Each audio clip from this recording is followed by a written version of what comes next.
Hello, everybody. We're happy to be here. As Brian mentioned today, we have a great webinar in store for you.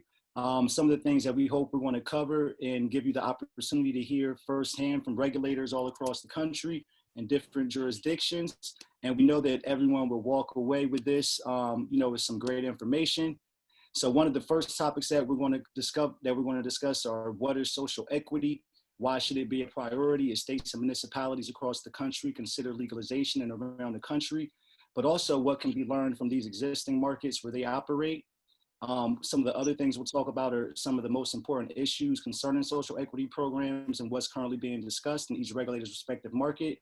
And one of the great things about it is our panel brings not only regulatory expertise, but also business and entrepreneurial expertise, and they can share from multiple different angles. So today we have joining us Shailene Untitled, Commissioner from the Massachusetts Cannabis Control Commission.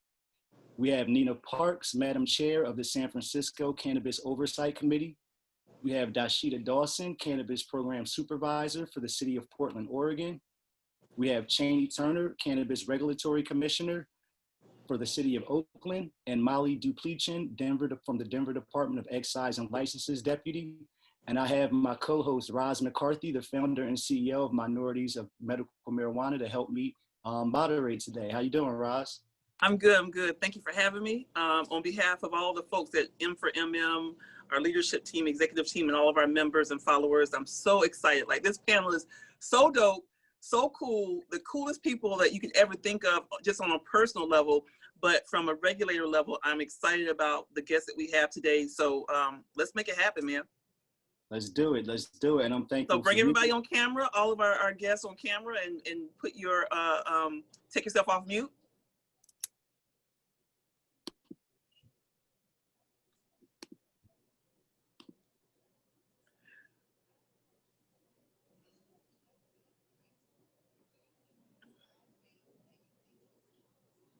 All right. So Tahir, take it away, man. We got an hour. We need about 10 hours, but go ahead and let's start the conversation. And we want to get going really quickly. Right, for sure. So first, I want to just take a minute out there to recognize all of our speakers and to say, for one, how proud I am to see a panel like this of all women that are doing great things and leading the way in the industry. And I'm looking forward to, like I said, to hearing you share your insight. So to jump right into it, like I said, I think we should open right up with asking, can you guys help me to frame the situation that we're in? What does social equity mean, and why is it important to include it in cannabis regulation? Is there anybody that would like to start off and take that one? Kat. Yeah, I'm sorry. Can you repeat your question to here? I couldn't. You broke up a little bit. Yeah, sure, Cheney. I was asking what exactly does social equity language mean, and why is it important for it to be included in cannabis regulation? Well, I think social equity is important to be included in the cannabis conversation, because without it, we wouldn't be having the conversation.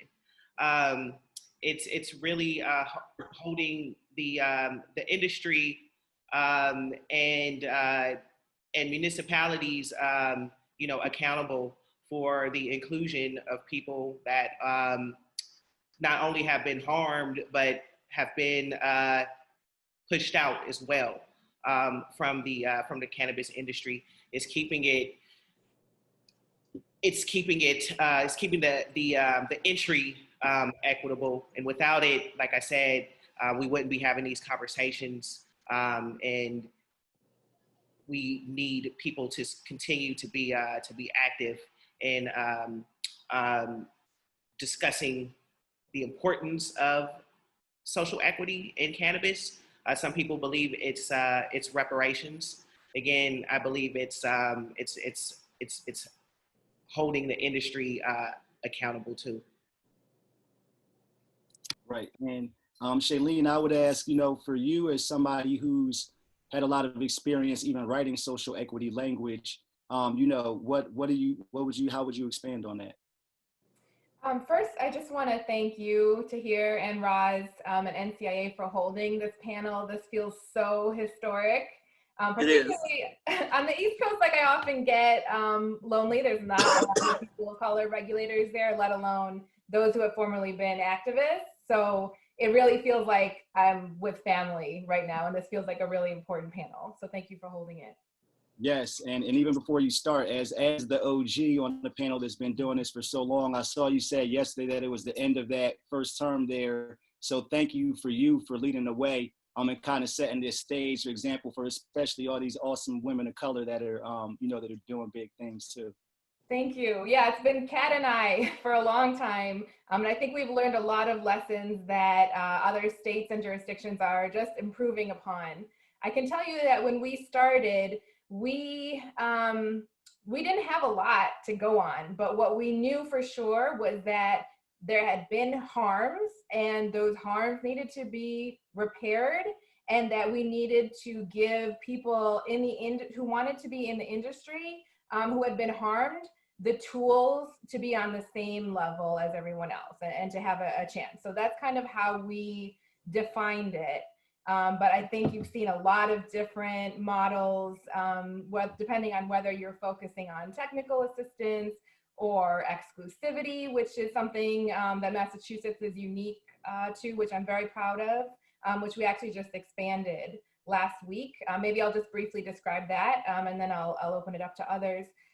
So after 3 or 4 years, with the help of a lot of activists and affected stakeholders and people at every level of government, we took a license that is similar to what California calls a non-storefront retailer model. And we made that exclusive to people from disproportionately harmed communities or those who would economically empower those communities for 3 years. That just got extended to 3 years. And my hope is that that exclusivity, that time, and then the tools and assistance that you need will add up together to make what we're all hoping for in terms of equity. That's so dope.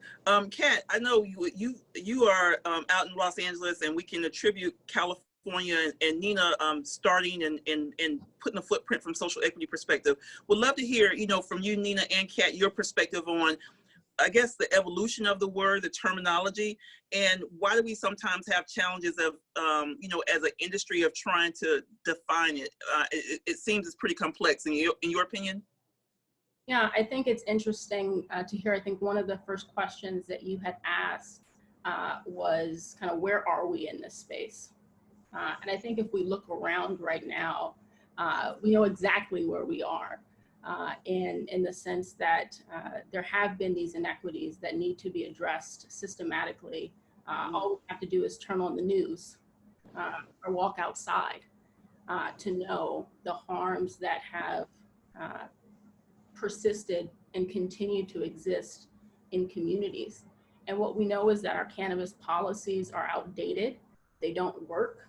They caused harm from the beginning, and they continue to cause harm. And through these equity programs, we have an opportunity to proactively acknowledge that harm. And once we acknowledge that harm, it's not enough for us to say, okay, that's fine. We have to work to address that harm. And the harms are economic, there are health impacts, there are impacts to entire economies and families. And so I think that we started this conversation, most of us as regulators in this space, the primary focus, or at least the initial focus, has been on allowing folks to have access to licensing opportunities, because as regulators, one of our primary responsibilities is through our licensing and regulatory authority. But I'm excited that regulators in this space and governments in this space are starting to think critically about opportunities and ways to address inequities beyond licensing.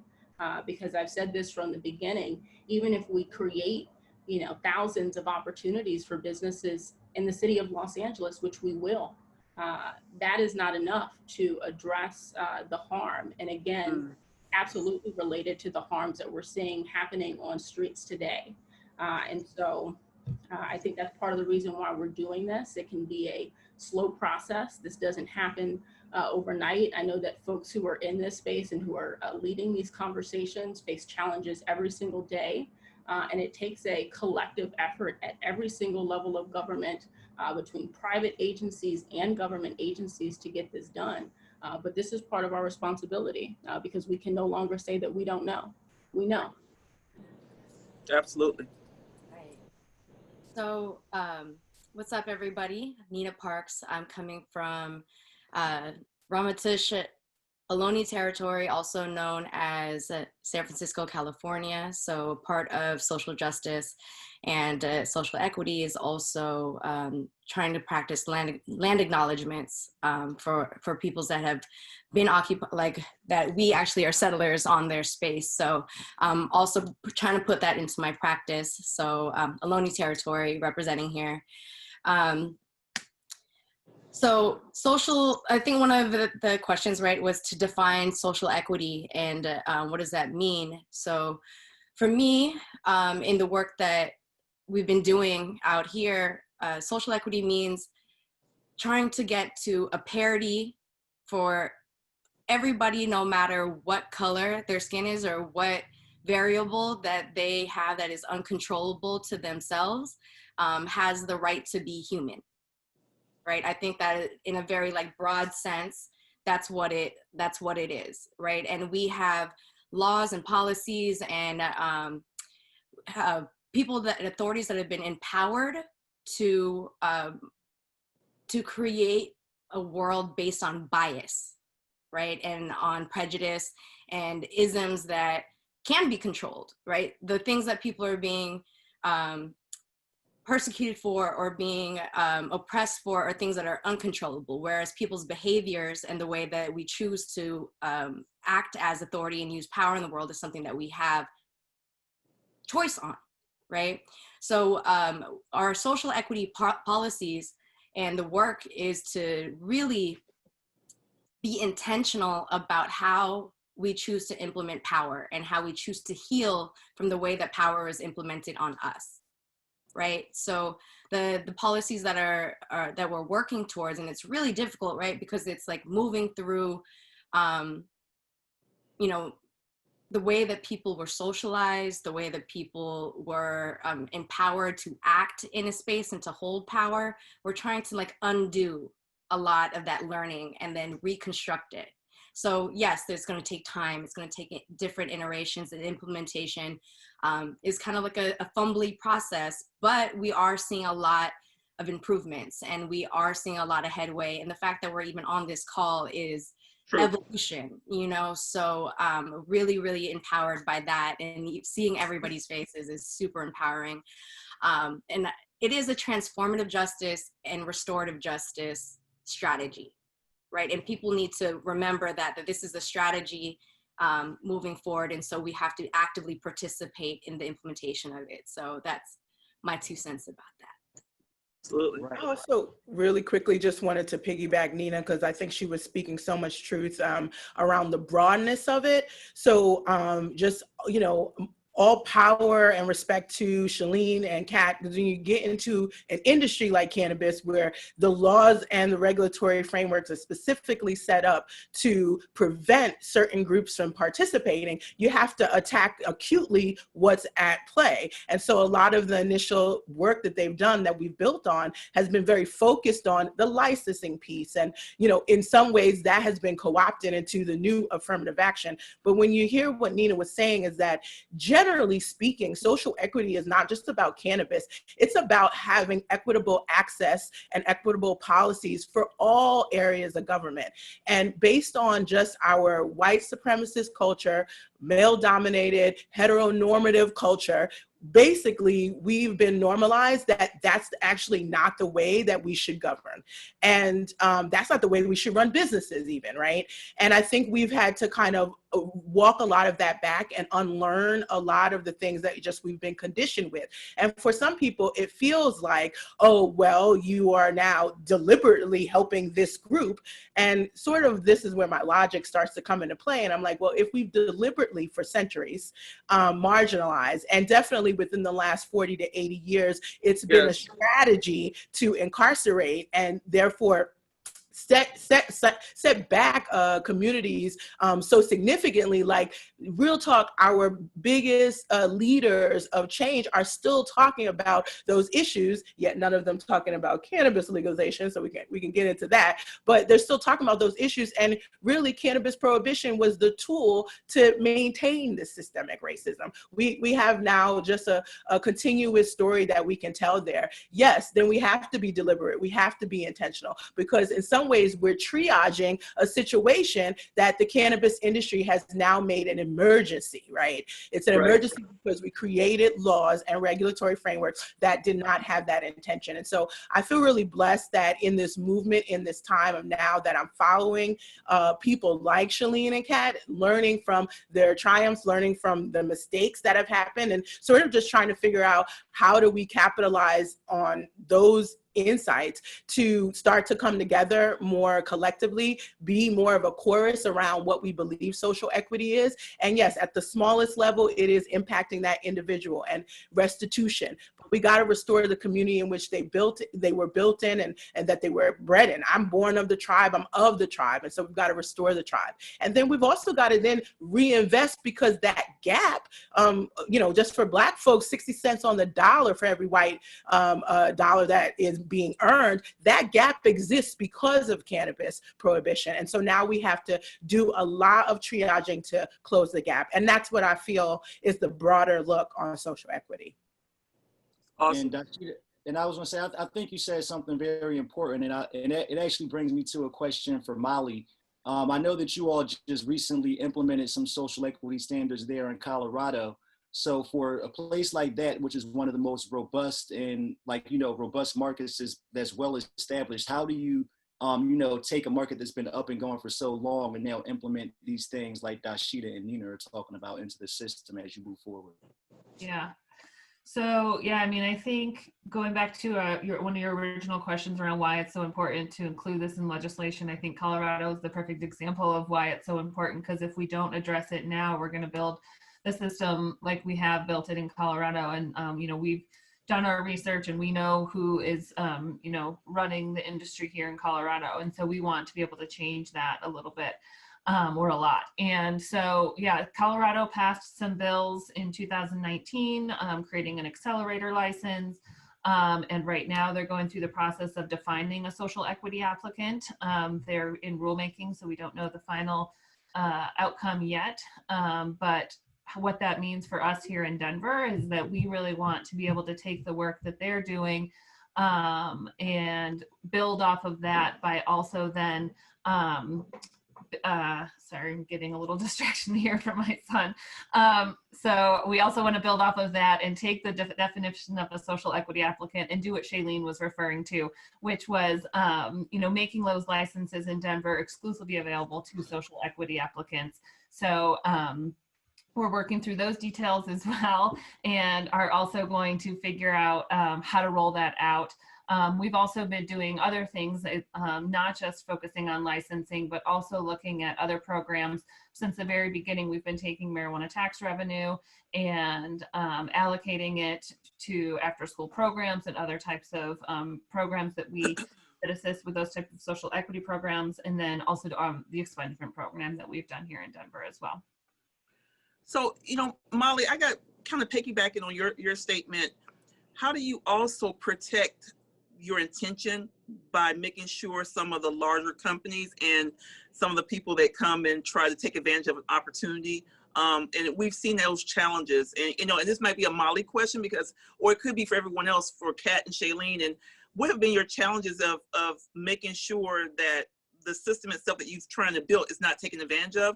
Because that's the feedback that we get a lot of times from members are saying, like, we have this program, but I feel like it's not for me. I can't get access.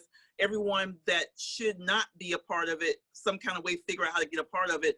Or like in Oakland, Cheney, where you had people, you had Black people, you had social equity applicants called CHIPs, because you had general applicants that would go around and look for individual people to put on their application to strengthen it.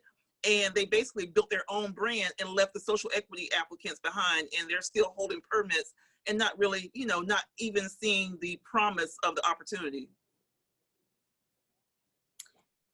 Yeah, can I jump in real quick on this one? So, Yes.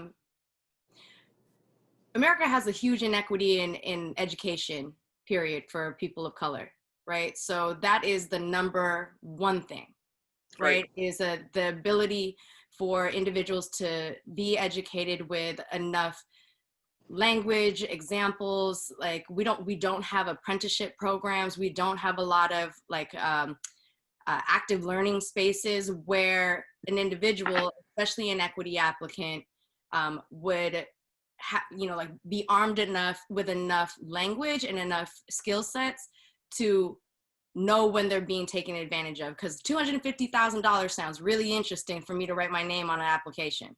Right. I don't have to do anything else. I don't have to do anything else. Cool. Throw me $250,000. You know, sounds amazing, especially in this economic climate. But little do they know that like they can actually build generational wealth. We don't talk about that at dinner tables.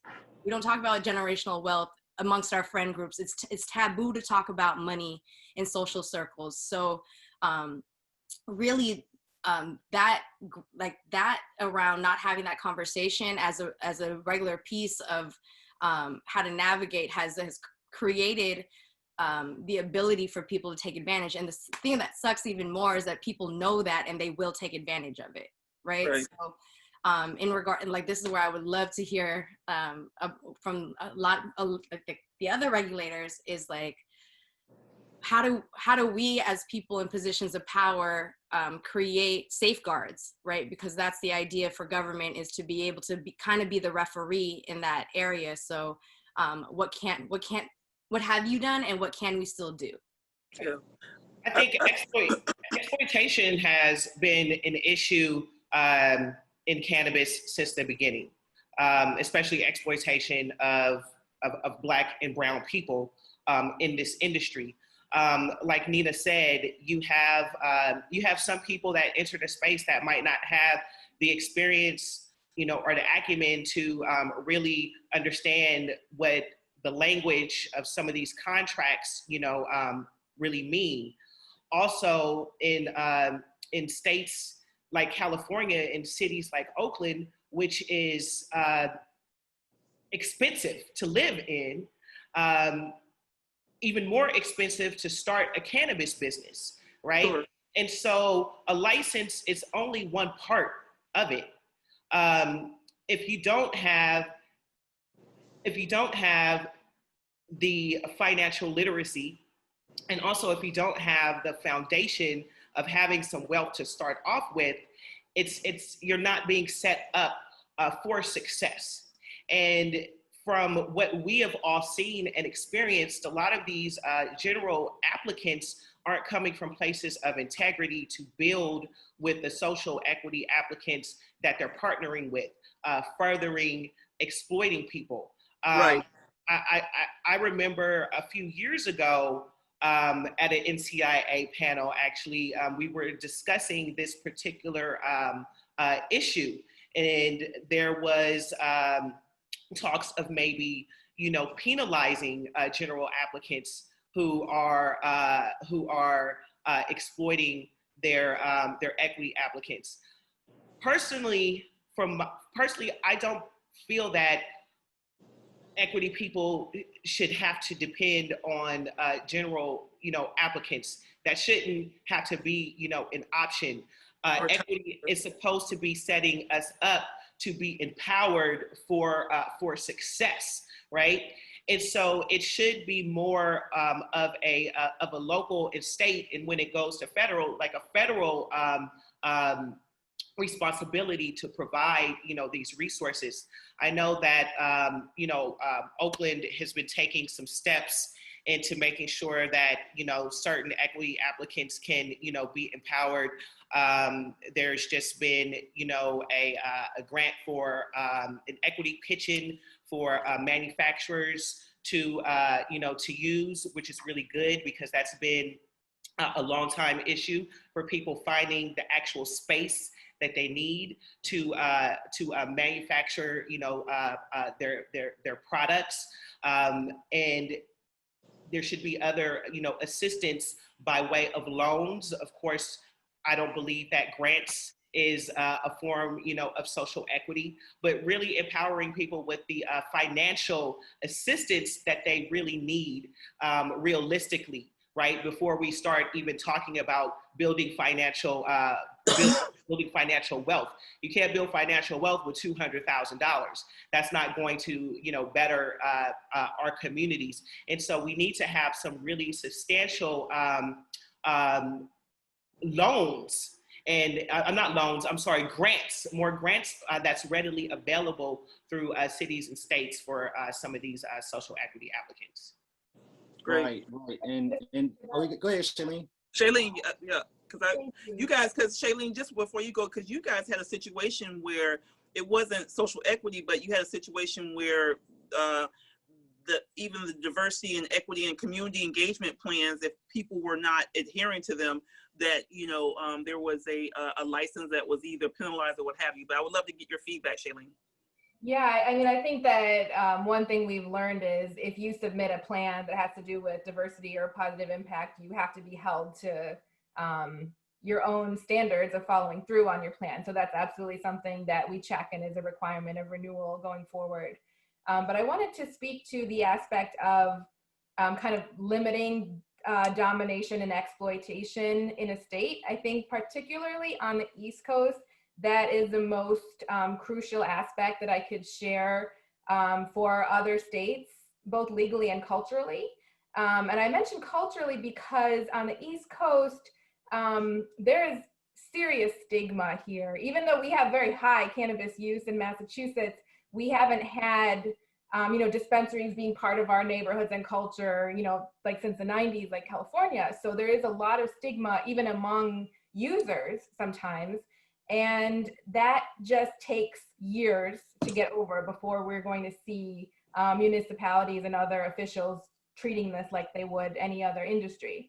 And so culturally, it's sort of like our movement created another stigma, and that stigma is against greed. Because in other industries, greed is worshipped and billionaires are worshipped. And that's something that we don't want to see repeated. And so by making that a crucial and consistent standard in Massachusetts among activists and consumers and all sorts of people who matter, we were able to create an environment where you don't want to show that you are being greedy because it'll affect your bottom line and it'll affect your reputation. And then legally, we have very strict license caps in Massachusetts. You can't have more than 3 of any type of license. And when companies have tried to test those limits, our agency has put significant resources into stopping them. And that means, investigation and looking into shell companies and taking enforcement actions when we need to. But we've set that example because legally, when you don't allow a company that is very resourced and privileged to dominate the industry from the beginning, then you have a little bit of time and runway to figure out how to help the other companies to start, which is definitely not an easy answer and is going to take some time. Oh, that's awesome. Yeah, and I'll say expanding on that a little bit, Dashida, I was going to ask, for you, also you're about to answer anyway, but how do you take your experience that you had in corporate America to help inform these types of decisions that you make and, look at that as you're trying to make sure that you can ensure that these people that are operating have the opportunity to build generational wealth as well? Yeah, so I think that's a great question. And it kind of is, I'm in the segue because I feel like on the one hand, we definitely need regulatory frameworks that provide access. I've been using as an example the idea of how people go and get their driver's license. I've lived in a lot of different states too, just as a, and so I judge a state often by the driver's license experience. That is a regulatory process, and it can either be very much facilitated, or it can feel like really laborious, right? And in New Jersey, they have the 6 points, and they have like a little, I guess, 6-step thing that they hand out, brochures. It's very, it's very much facilitated as a regulatory process. And so one of the reasons I was so excited to join the city of Portland is for a long time, at least 3 or 4 years now, I have been talking about Oregon and talking about Portland and sort of that accessibility. Now, don't get me wrong, every market has their issue. Talk about Portland's, but that accessibility, I feel like the barriers are way too high. And granted, I do think that that can often just mean the greedier companies can go a little bit further. But that's why I like this idea of opening up channels like Massachusetts is doing, and holding them open only for the licenses or the types of businesses that we know are going to readily diversify the pool. It's sort of like if you have all red marbles and you're trying to get a mix, you're not going to start jumping more red marbles in there. You're looking to try to figure out how do you get that mix. And I think that the barriers have been part of the challenges. There's also cultural challenges. So Portland, despite being one of the more mature markets, still has a lot of canophobia. I feel like I must say this, part of the challenge I really struggle with is getting educated Black folks and educated brown folks to the table.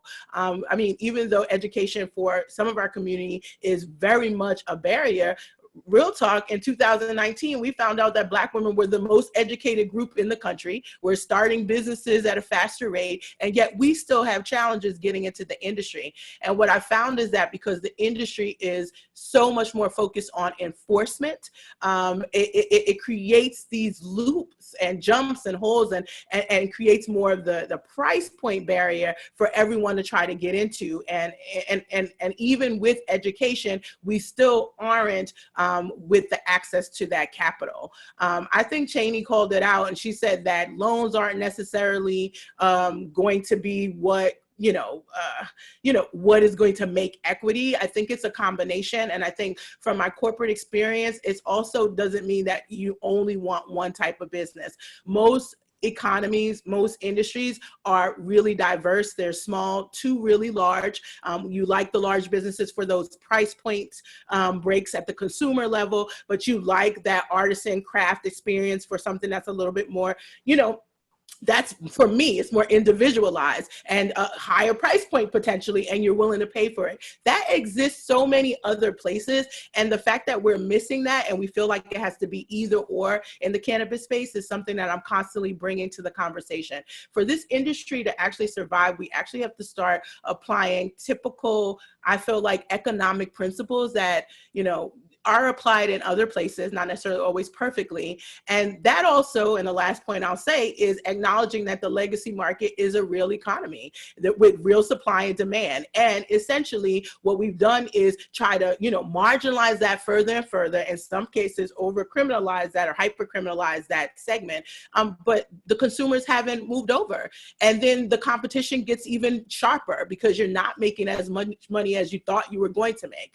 And I kind of keep going back to newsflash, the consumers haven't moved over because they're still comfortable in the legacy market. The legacy market has better supply, it has a better price point, it's less judgment. You also know that it's diverse. There's so many things we can learn from the legacy market. And I guess I am trying to encourage us to create regulatory frameworks that facilitate transitioning folks in that market to the legal market. That is how, once you move the consumers over and those businesses, then we start to see us thrive. I love it. Exactly. And everything that you said, Dashida, is 100%.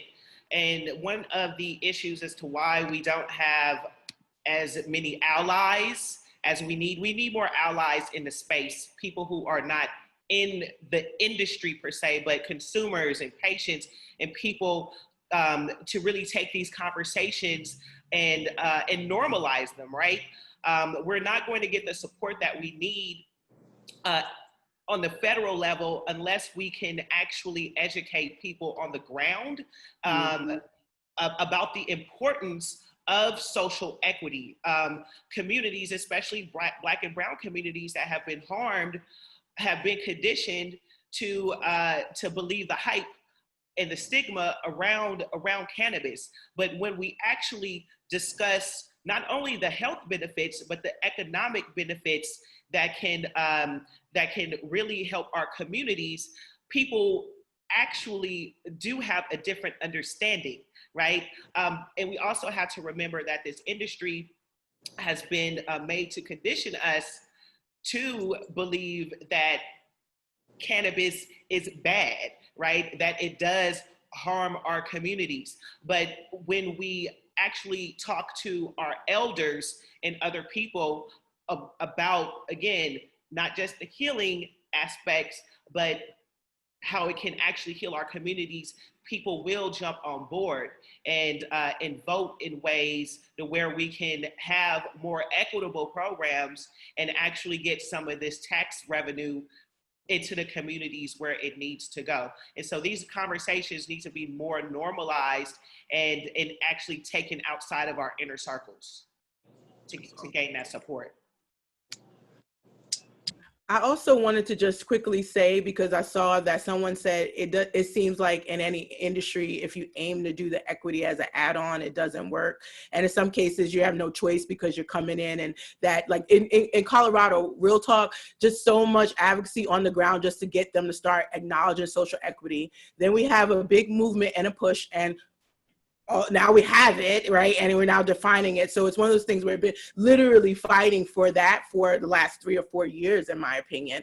And, you know, this current time period that we're in and this movement means that now it's being added on. I feel like I have the pleasure of leading a team where, you know, from the door, the Portland program was about sensible regulation and equitable practice and sustainability.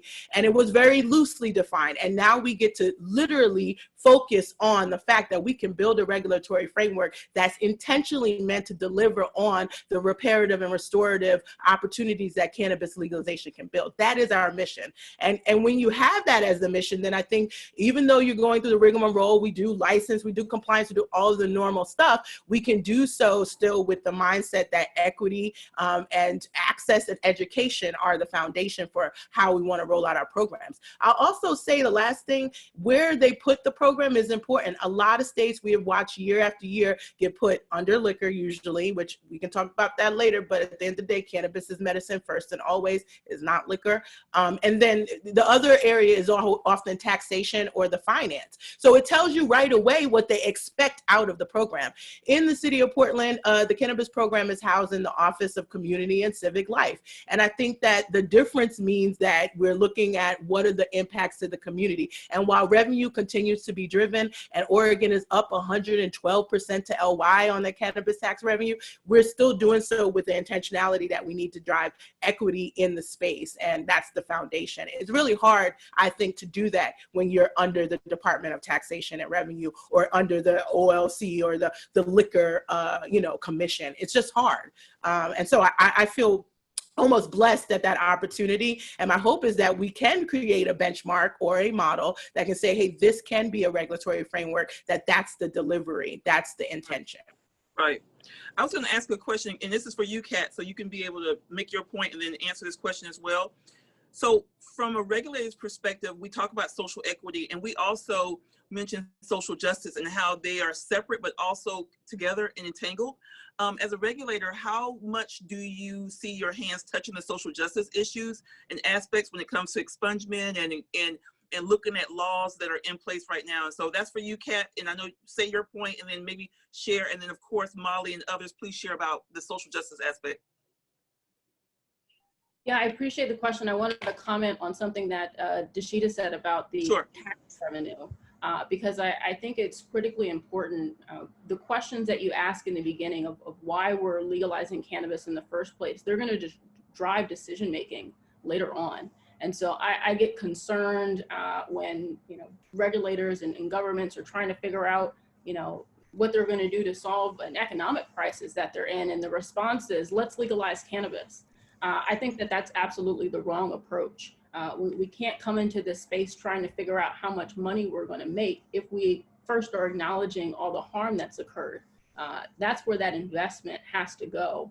And the reality is that although cannabis is going to be a generator of revenue for government, I think that oftentimes people's eyes get real green and people are expecting all of this revenue right out the gate. And there are costs associated with licensing and regulatory programs. And part of the reason why it takes so long to get our social equity programs up and running is because there are costs associated with running these social equity programs. And if the social equity program is specifically focused on moving folks through a licensing process, then that licensing process itself has to be funded and streamlined, just like Dashita was saying. And so we have the opportunity to amend the procedures themselves that reduce some of the barriers. The folks who have been on today's calls have been highlighting all of the barriers that exist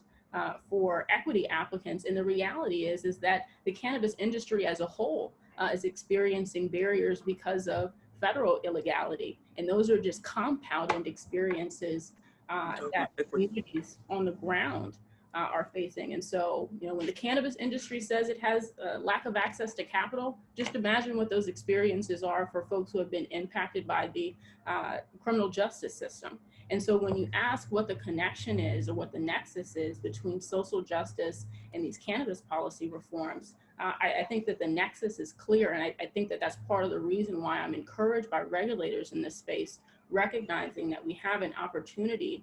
Part of our job is to license and regulate, but another part of our job is to advise whatever the governmental body is that's making decisions about health, about how we enforce against unlicensed cannabis activity, about what our educational programs are, so that we reduce stigma, so that we're reducing harm.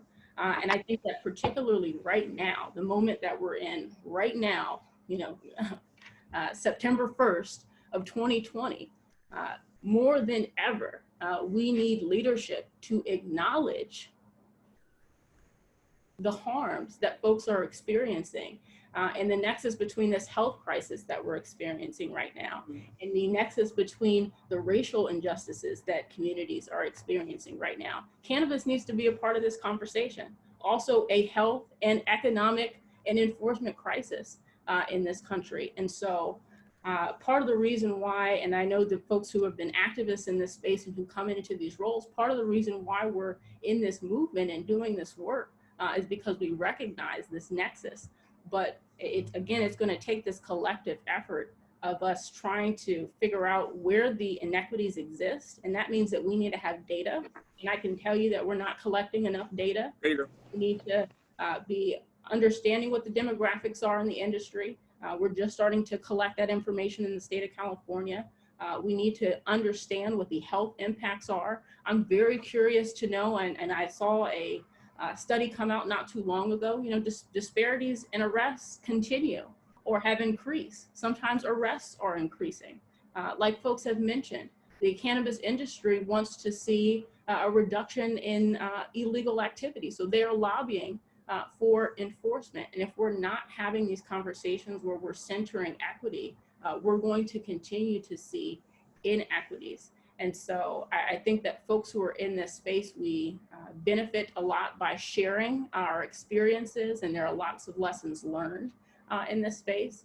And what I would encourage other folks who are in this space and who are doing this work, and the folks who have come on board and are doing this work, is to be comfortable being critical of your own programs. You have to be comfortable being critical of your own programs. That's the only way that we're going to move forward.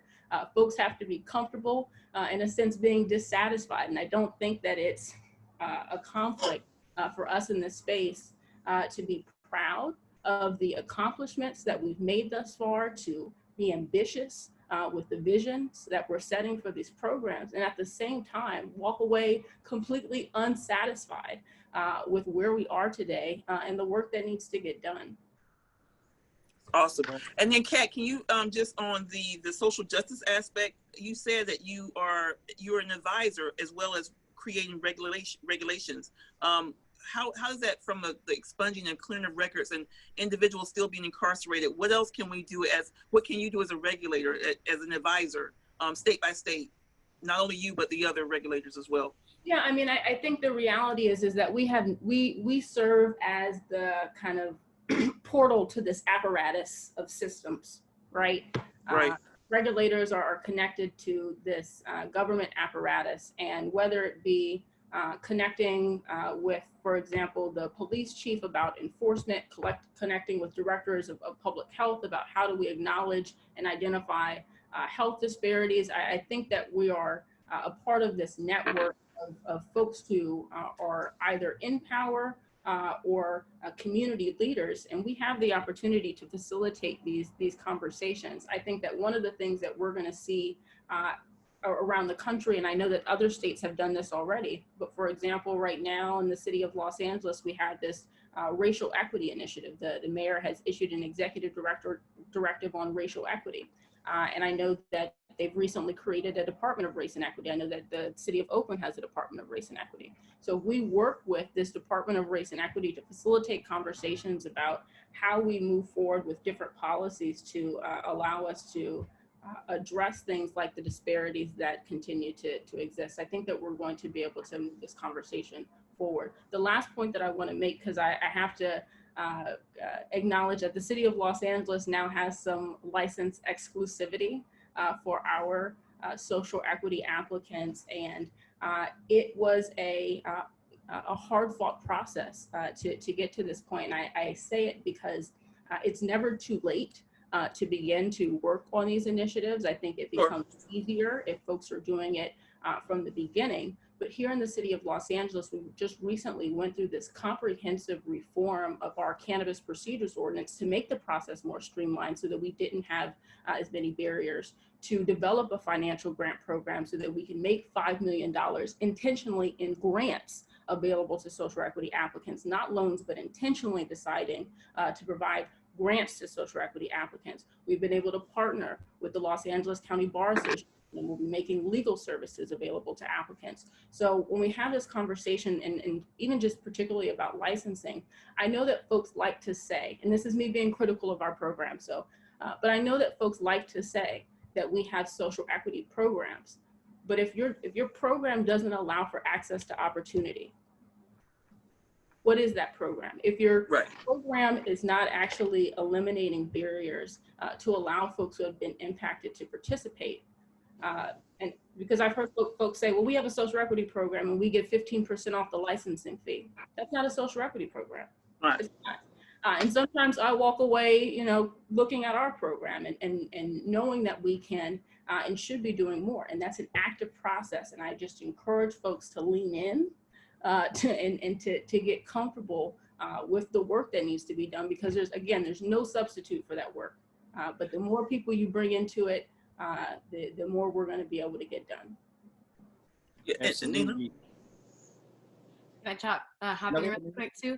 So yeah, San Francisco also has an Office of Racial Equity, and a lot of it came from the fact that San Francisco was partnering with a third-party organization called GARE. So GARE is an organization that works with different jurisdictions to build in models of racial equity, inclusion, and inclusion into people's decision-making process. And they have a lot of free like toolkits online. So if you look up GARE, G-A-R-E, you can find a lot of resources on there. The city of San Francisco working on that and having that in different departments, but not having any of the department heads. So like the thing that's interesting, because remember, it's all just people, right? Everybody is just people, right? So if there are holdups or anything, it's because there's people. There might be a regulator in there that's having an argument with their wife. I don't know, you know what I mean? Or their significant other, and they just don't feel like it, and your application doesn't get looked at. Like, this is what's happening in like the Department of like Building Inspection, except for in the Department of Building Inspection, they're also under federal investigation for San Francisco. So there's another thing that we're having to deal with, and like people, they want to they're like little fiefdoms. Like everybody wants to hold on to the power that they have, but they're all just people, right? So San Francisco created the Office of Racial Equity in hopes that not just the Office of Cannabis will have a framework that's built on a racial equity, diversity, and inclusion, but hopefully we can get that framework into all the departments, because before it was just individuals that had the interest or lived in a social, you know, like in social justice community, right, with other people that were going to these workshops or getting this support. But when they went back to the department heads, they didn't take the classes. They weren't in there. So it was hard to like transfer that knowledge from the bottom up, you know, and now San Francisco is trying to weave it through everything. We also finally got our state grants, or are getting our state grants.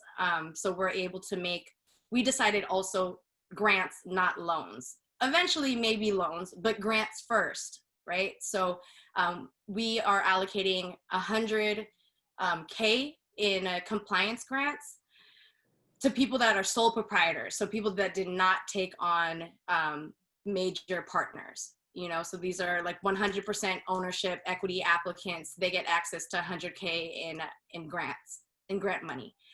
Whereas the other folks that did take on partnerships, because we also understood that if they had access to more financial abundance, that they may have not made the agreements that they would have made with the partners that they chose to take on. So we have like grants for 49K. And for people that are rolling out social equity programs, like please, like in building it, like please put in the financial side and like the access to that before we roll it out, because doing it like in parallel or like after the fact creates a whole different landscape that is harmful, really, you know. And so being critical of our programs, we have to be honest about that. Like I said, I sit on the Cannabis Oversight Committee, but as an equity applicant, you know, and I actually don't qualify for any of the grants, you know, because I don't have anything in the pipeline. I couldn't find, like my brother was able to find property and everything, and he made his decisions of what partners he wanted to take on. But as a woman, like I didn't want to be in toxic male environments, right? I didn't want to have, like, I wanted that option to like not have to have that be my everyday, to have to navigate, you know, like masculinity in a way that is very oppressive to my beingness, you know? So I had to make some decisions, and I'm seeing some abundance because like I started a brand, but that's only because I got with a whole bunch of other equity applicants that didn't want to have that either, you know, and we organized together. So in all honesty, like, again, the regulators are people, the people that are in the departments are just people, and we're just people. And it's the amount that we can organize together and get on the same messaging that we'll see any success in what we are doing. We're collectivizing with like 3 or 4 other equity brands here in San Francisco to create our own distribution company. The license holder we found was a queer woman who is also an equity applicant, and she held the distribution license but didn't have the ability to program it, right? Or to get it up and running. So for equity applicants out there, like that's what we need to do to survive. Like we used to have co-op language, right, in California to be able to organize and build our businesses. When they switched the language to corporate language, like everybody started fighting over percentages that didn't really exist. You know, like 100% of 0 is still 0. You know what I'm saying? So like being able to think of it in a collective, in a co-op kind of framework, even though we have to work in corporate language, is kind of the way that we're being able to survive all of this. So Molly and Shailene, if you could weigh in on us, what do you do, or how do you address a state, a municipality, a locality that says social equity is a set aside, unconstitutional? You know, there's many states, and I'm with you, Shailene, we're on the East Coast. And so the West Coast, you guys have no idea. On the East Coast, they're more conservative. They're, you know, very narrow in thinking. How do you address that? And Shailene, I would love for you to weigh in. And Molly, you can talk about it from your now newly bringing it into your area, those type of feedback that people are going to hear. Sure, we talked about that a lot. At the time that we were starting, the decision in Ohio had just come down that suggested that straight quotas for protected class, specifically minorities, were not constitutional. And so for us, that was not on the table because we don't want to be tied up in lawsuits for years. So Right. we were very by the book, step by step. First, we collected the data to make sure that our areas of disproportionate impact were completely objective based on arrests and convictions and other data. Then we collected the data on the industry. Then we did the legal analysis as to our authority. Then we did the legal analysis as to the constitutionality of exclusivity or equity programs or whichever policy we're looking at. Then we did public comment. Then we continue to take public comment and do updated data at every meeting. And we don't put an end time on these policies specifically because they're based on the data that we're collecting. And all Sure. of this is completely transparent. And I think not only is this good policy practice, but it's also a way to protect yourself, because it is really not easy to make a policy that, you know, helps one group of people over another. So you have to make sure there's a very strong documented basis for it.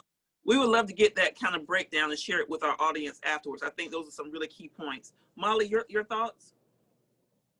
So yeah, I would agree with everything Shailene said. I mean, I think the biggest thing that we have to do, the first effort has to just be collecting that data and being able to be able to build that program. And so that's kind of the point we're at here in Denver.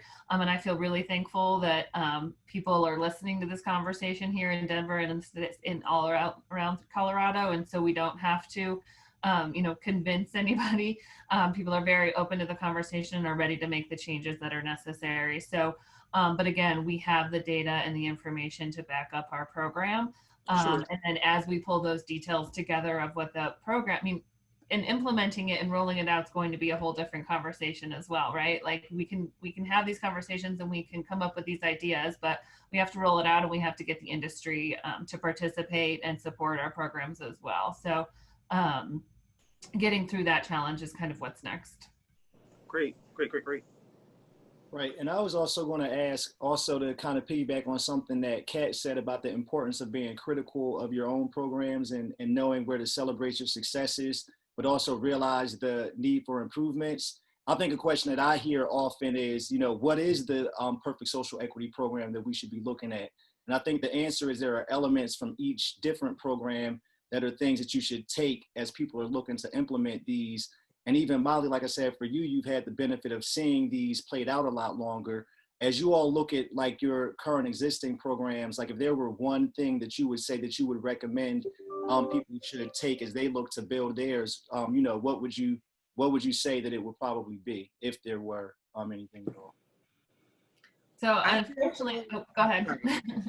Go ahead, I think I really liked what Kat had to say around being critical of your own program. And that's something we're doing right now, is going through every single minute detail of our licensing policies with a fine-tooth comb and making sure that we're taking down the barriers and addressing, regulations are barriers. That is by definition what they are, but making sure that they are addressing a public health concern and not just there for the sake of being a barrier. And if they are important, making sure that we can, address those in a way where we're not, keeping certain communities out of the industry with those barriers there. So I think it's really such a detailed conversation of the different ways that you can look at your program to make sure that it's an equitable program. I was going to also just piggyback. I do think regulators are barriers, but you can have barriers preventing people from moving through, or they can be lined up as a conduit so that folks can be shuttled in through a certain way. I am really critical of every program, mostly because no one has really hit the nail on the head. Everyone's starting from a different point in the Rubik's Cube. It's almost like we all got our own little Rubik's Cube and we're starting from different points. So how I'm turning is not necessarily how Shailene can turn in Massachusetts, but I can take little pieces of it. One thing I'm really excited about on the Portland side is what's happening with the cannabis tax revenue. So in 2016, the city of Portland voted to put a 3% excise tax on the adult use market that would be going to 3 specific buckets. And of course, there's always the inclusion of a public safety because of the canophobia. Therefore, we have to somehow beef up public safety when people are going to be using more cannabis. And it also called out the minority and women-owned, disabled-owned businesses, and it also called out the communities that have been most adversely affected by prohibition. In its history, this is where the critique comes in right away. We acknowledge, and the Cannabis Policy Oversight Team, which is an advisory body to the program and to the Bureau, we acknowledge right away, why is 80% going to public safety historically out of the cannabis tax revenue? And because of the backdrop of all of those racial equity initiatives, which, by the way, Portland has had for a long time an Office of Equity. Portland has a dashboard that keeps track of all the equity things going on in the city. So you can mean well, but if there isn't someone holding you accountable, or if there isn't an oversight that has that authority to hold accountable, it could just be there for like show, but not actually be working. And so that is a perfect example with what was happening with the cannabis tax revenue. And the city council took the advice and heard the call that we all heard in the wake of George Floyd, and decided to divest what was going to the public safety Police Bureau specifically, and to pull it back. As a result, our program now has more funds that get to be integrated into our SEED grant fund.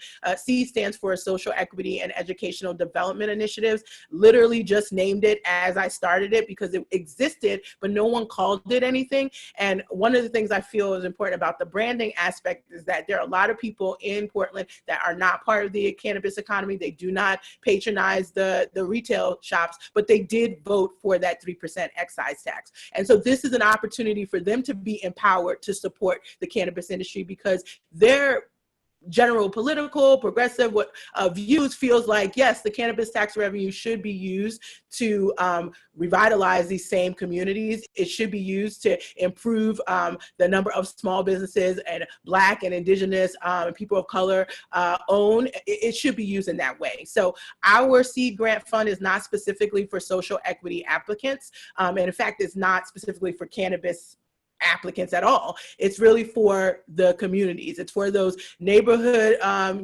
organizations that have been underfunded for years, but have been doing the grassroots work on the ground, whether it's reentry, housing, work development, but it's also for any ideation that we can bring to the table that will help improve the communities at large. And so I love being able to have that fund, and I'm looking forward to continue to grow it. But we did have to fight for it, and literally someone had to die for millions to see before they were willing to even hand that over. So we got to keep our foot on the gas, and we have to be, as regulators, advisors, but we also have to be the people who are like, listen, we're keeping you accountable. You can't just say you have an Office of Equity and you're not actually implementing all these theories and frameworks that we're building. I love it. Exactly. And as someone who's probably I think I'm the newest person in the regulators position on the panel, but I'd have to say that, I'm really proud of what Oakland has been doing, for the past 5+ years. And we're really grateful to have some people here in the city that's been doing, some really great work on the ground. Oakland, our regulators, commission, it isn't a paid position or a position where you go into, an office to work on this full time. And so a lot of this work was done even before I was in this role, along with people, shout out to, my comrade, Lanice Martin, who's been, leading a lot here. Along with people, James Anthony and Amber Center and other people, right? So you don't have to be a regulator per se, right, to get involved on the advocacy side. For me, cannabis, it is a social justice issue. It's something that has been used to harm my community, right? And friends and family who are still impacted and affected by this.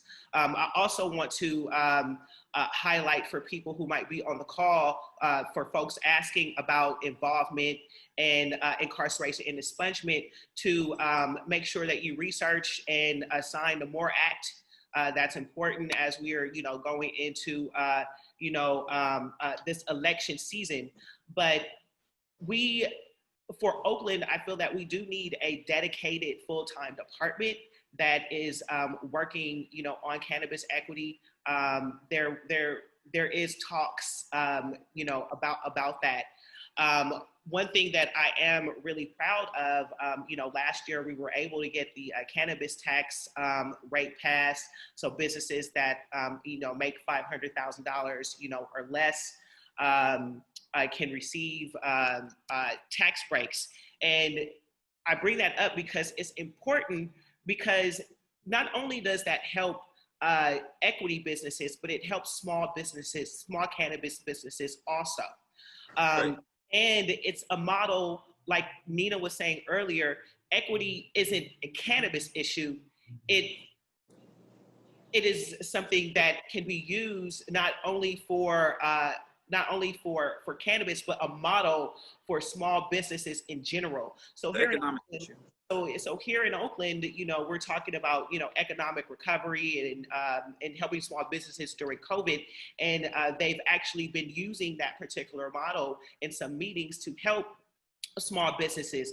And so as we're building our social equity programs, I'm looking at the general, right? How equity can help better all of our communities and be used as a model to empower small businesses and entrepreneurs, because the purpose of equity programs isn't for people to be equity applicants forever.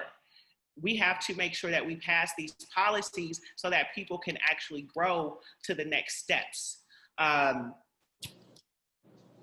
the next steps. And we also have some grants, like I was saying here earlier, that is going towards people to help towards manufacturing and equity kitchens. Also, people who are hosting and curating cannabis events can apply for certain grants here in the city, who fall under the category of equity in small businesses as well. But I know here on a local level, I would like to see more full-time dedicated departments that is working to better our social equity departments 365. And I also just want to take this time to thank Shalene. I know yesterday I saw on Twitter your role, your term is coming to an end. I don't know if you're going for another term, but again, as someone who is new on this call, as in the commission's role, it's really wonderful to be a part of this panel with people that have been leading the fight for social equity on a national level. And I would love to see more conversations of us coming together on a national level to see how we can support each other and learn from each other's programs as we're going towards federal legalization, because we're going to need to be more unified for that next level of advocacy and fighting. Yes, we are. Shailene, did you want to make a comment or I know your term? Yeah. Yeah, so my term officially ended yesterday, but I'm staying on for the moment as a holdover. But Commissioner Turner, thank you so much. All the other commissioners and directors and Madam Chair, Nina Parks.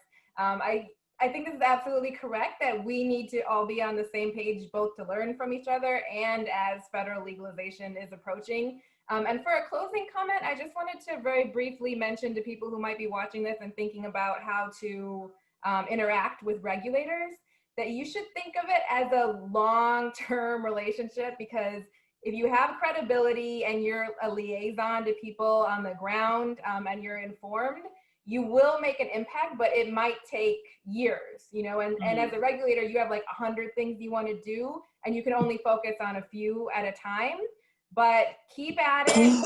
If you look at Massachusetts, there's an organization that just formed called the Massachusetts Cannabis Association for Delivery. that was made up of social equity program participants who organized among themselves.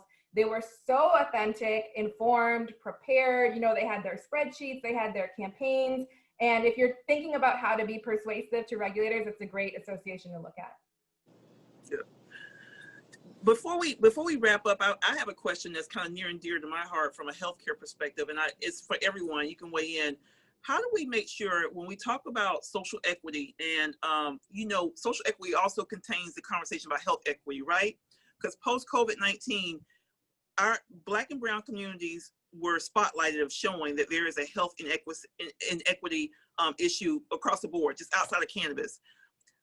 What's your feeling, your gut feeling now with the medical programs, and how can we go back? And it almost felt like the adult programs came on board. A lot of focus went towards those programs, but you had medical programs that really needed to be updated. They needed more support, and more specifically, they needed to look at medically underserved populated areas within your states.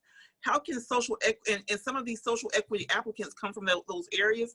How can we really go in and provide access to those communities? Because I think from a legalization standpoint, in the next 3 to 5 years, federally, it's going to go very strong medical. And if we don't have any type of play in the medical side, and if you as regulators don't help us to figure out how to open up that door back again, or if we lose sight of that, I think our communities from a health perspective get lost. So I just would love to get your feedback.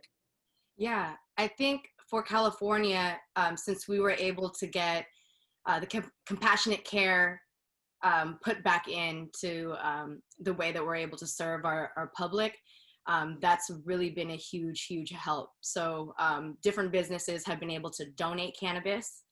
They've been able to organize with people that have medical cards to get them free deliveries or really like reduced cost deliveries. And all of that came from advocates. And they were able to find a champion to help push that language through. But it was people organizing to business to be like, we've got these businesses that said that they would donate cannabis, and we have a system in which we are going to get it to the people, right? So looking at the compassionate care bill that went through in California, I think is a really great way to figure out how to get that to populations in need. Right. It's been major because people that have chronic illness are not going to the dispensary. And if they have chronic illness, they're probably not going to work either, right? So taking that into consideration and being like for the compassionate argument is like, do you want to leave people in pain? Like, is that our value as a society, is that we leave people that have illnesses in pain? You know, and like, since we don't have that value in California, we were able to push through, and it's been amazing to see people really take that. I mean, Cheney can speak a little bit on it too, because they have the Black Canada Joy box that also has provided that for folks. And I think that has been super innovative in a way that we were able to preserve what we once had in California as far as compassionate care goes. And just part of my own closing comments, and to answer the question that you had before, is like what things really work and that has worked, is one, for San Francisco, we had a combination of qualifiers, you know, for what qualifies as an equity applicant. So it was like 6 different things, and you were to like meet 3 of the 6, right? Because not everybody is going to fit into a box, right? And even in that, we wanted to open up a little bit more. Something we were able to include that I think is really important, because prior to my advocacy here, I was really big in public education as well as like after school programming. So to control, to have as one of our qualifiers that you went to public school in San Francisco for up to 5 years, it was super important, because our supervisor at the time, Malia Cohen, she said that she agreed to put that in there to acknowledge that there's a real school to prison pipeline that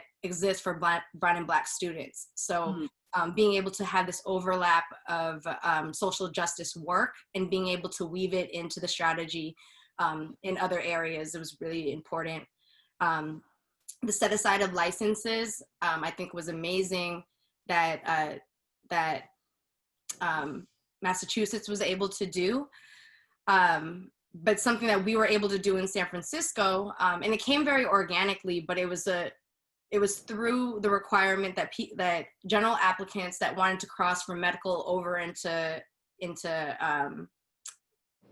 recreational or to adult use, that they made some agreements. So one of the agreements that they made is to create shelf space for equity applicants, right? So if there's set aside of shelf space, because once we have like products, we need to be able to ensure that there's place for the products to go. And brands are paying like $3,000 a month, you know, like general applicants are paying like $3,000 a month to go get primary shelf space for, you know, for their product. But for social equity applicants, which has been amazing for us, is that we have found that there are agreements made by certain dispensaries. So now we can go to those dispensaries and be like, hey, it says that you're supposed to have 25% shelf space dedicated to equity applicants. Is that filled yet? No? Cool. Here are mine, and then here are the other 5 that we have. You know what I mean? To be able to fill that for you. And then something that I also think is amazing is that the 60% of California state funds goes into community development. So there has been grants that have been provided for mental health providers and other folks that are doing like substance abuse and have health initiatives in different neighborhoods, or that have been able to apply for those state funds through GoBiz. So those are, and also the shared license types, because if we're talking about reducing the barriers, right? The more that we can collectivize and not be like one individual has to figure this all out, really encouraging folks to create co-ops essentially, and then go in on the property collectively, you know? Right. Because remember, 100% of zero is still zero, you know? Absolutely, absolutely. Deshita or Kat, especially Deshita on the medical side, I know that question, and then you can give some of your final comments as well. Any kind of way we can make sure that we don't lose that market, and specifically make sure that our communities are having access, because I feel like there's an access issue, maybe not on the West Coast, but definitely on the East Coast. We feel like, yeah. The access issue is pervasive, and it doesn't matter, it's coast to coast. As a businesswoman, this has been the most disappointing aspect, because I feel like there's money being left on the table. That's one. But as a cannabis patient, it's extremely disappointing, because ultimately, as I travel to do my job and work across the country before I took this post in Portland, it was basically me going into environments where I don't know what I'm going to get. So one of the first things that I feel like, and this was a mistake starting from 1996 in California, is that we didn't really take along the health professionals at all. And so I'm very excited to be part of the board of Doctors for Cannabis Regulation. I'm one of 2 non-doctors on the board. And I think that what is really, really important is for us to start bringing in health professionals into the fold, because at the end of the day, like it or not, our general population still relies on the average MD, DO, the nurse practitioner to receive their, I guess, recommendations. And in this case, it's actually probably patients that are going to be educating those doctors more so than the doctors educating them. But it should be a conversation. And for Black and brown populations, that conversation is one that is very difficult to have, particularly if you have a non-BIPOC doctor. One, you're at risk of potentially getting child protective services involved, or having all sorts of other backlash as a result of just asking the question. And so a lot of the barriers are institutionalized. None of these like the American Medical Association, none of these groups are really interested in cannabis. Yet we all know at this point, based on what's going on in Israel, overseas, that cannabis is medicine, and it can be medicinal or it can be medical. And so I think the first thing is to reach us. Let us home grow. At the end of the day, I'm not a home grower. I'm not a person who's going to grow. I still got to go to a dispensary. I'm going to be real. So I'm not saying that for my own, but the reality is that more and more the trend for consumers is that we want to take our own health into our own hands. This is why the nutraceutical market has been blowing up. This is when I lean into sort of my understanding consumer products and recognize that consumers as a whole would prefer to just have that decision be personal. So first, letting home grow be in your market is the first thing. That means you're always going to have access in some way, shape, or form. So Oregon allows 4 plants. But then I also start to look at why, and this happened in Oregon too, why there isn't any promotion of the medical program. For example, in New York City right now, they're doing tracking and tracing for COVID. You're going to see it on every single billboard. Why don't we actually promote the fact that we have medical programs in our states? Why aren't we using the opportunity to re-educate? Because there's still a fear. I'll just let in with Oklahoma has really set the stage, y'all. We need to start looking at what they have done, because they have captured 10% of the total state as medical patients. And that's because they have no ailments. In New York, you essentially got to be basically dying just to get a card. In other places, the doctor is looking very specifically for the ailments that's been listed. And if it's not there, you may get a nay. And in Oklahoma, it really is at the discretion of the physician on what they want to recommend, which ultimately comes from a conversation and a dialogue between patient and physician. Sure. And as a result, their market is fantastic. They also, at the same time, have an open market on the licensing side. There are more than 2,000 dispensaries in Oklahoma. There are no dry spots in Oklahoma. When I lived in San Diego, I had to drive 30 minutes to go to a dispensary. There's no point where I'm not able to get my medicine. And I think those are the opportunities that we have in our markets, is to stop pretending that real science doesn't exist. And last, let's stop trifurcating the regulatory structure. Hemp is cannabis too. And part of that conversation and moving along our 55 and older, church-going mamas and papas who maybe feel, and they're never going to agree that cannabis is okay or marijuana is okay, getting them in the conversation with hemp gets them that cannabinoid treatment that will help them ultimately without necessarily having to worry about all of the other negative connotations. Those all need to be under the same umbrella when we think about medical program and access and development of manufactured goods. Yes, yes. Kat, I can't, Dashita, woo, woo. Because if you did not spit that out, Kat, I would love your feedback as well as someone that's been driving your program there in LA, but again, looking at that medical market, how do we make sure that we don't lose as individuals, those people of need, be able to lose out? Honestly, I think that Dashita hit it on the head. The only thing that I would add is that I think that there has been an absence of education in different jurisdictions. I mean, I really haven't seen a consumer education campaign that I love. Maybe I should do that.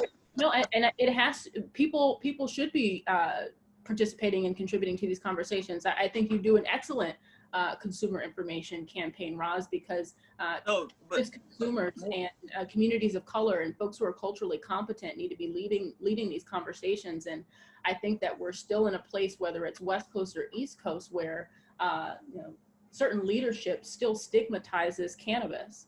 I mean, we have folks who are still saying good people don't smoke marijuana and calling people who use cannabis and other drugs junkies. It's 2020. That language is completely inappropriate. We have to use the right language. Our language is so important right now. And that type of language needs to be incorporated into a consumer education campaign that does focus on the science and that is intentional in the ways that it is directed towards communities who have been impacted. So I just want to say what she said. Plus, what she said, plus we need an educational campaign. Absolutely. And then even, I mean, what's the thought about even from expanding the medical programs?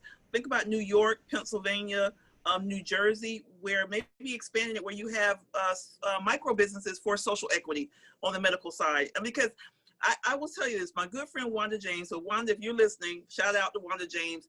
She said people have no idea of what it takes to run a dispensary.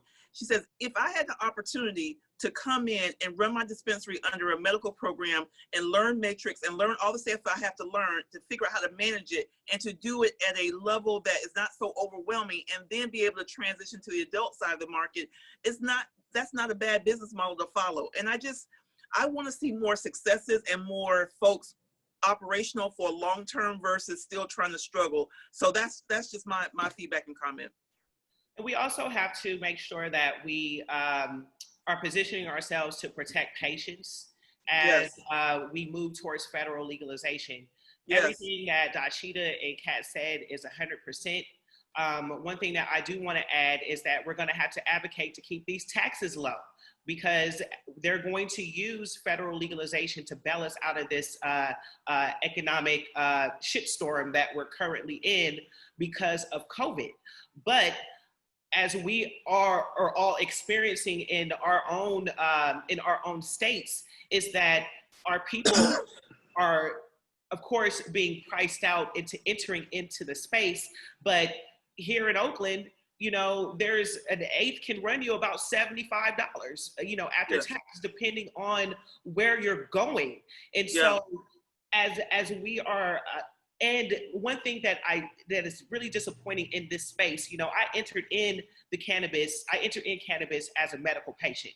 I use cannabis to, you know, regulate my autoimmune disease and also chronic pain. We're talking about health disparities amongst, you know, African-American people and, you know, and brown folks during this pandemic. And we need access to cannabis now more than ever.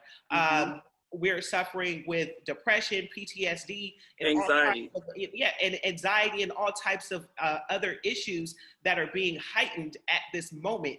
And so we have to make sure that we're positioning ourselves to do the work where we live, to make sure that these taxes stay low. Also that we're keeping our compassionate care programs accessible, because none of that is being centered on the federal level.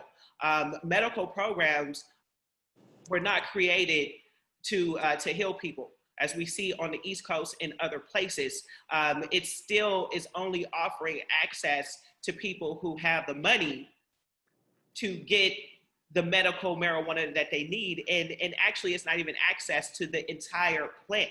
It should be access to the whole plant, not half or portions of cannabis. And so we have to come together to come up with a strategy to keep our taxes low, so that the most marginalized people from a consumer side can still have that access to the medical.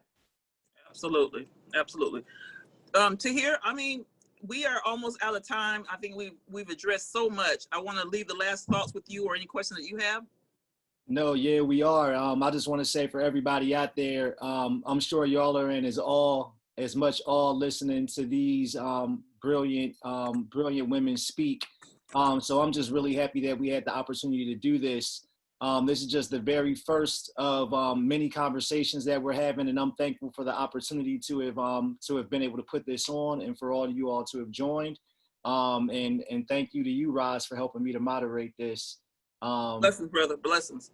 I'm looking forward to doing many more. And again, thank you to everybody that took the time out to come today. I hope you learned something that you guys can take away to advocate for in your markets. And again, for people who are looking to be the future regulators or people creating these policies, that you also got some great information to be able to do that. So thanks again. Hey, this we got to have a part 2 to hear. We got some more folks that we need to hear from, and we need to get this group of ladies and together again. So that's our push and our challenge. So thank you for having me, brother.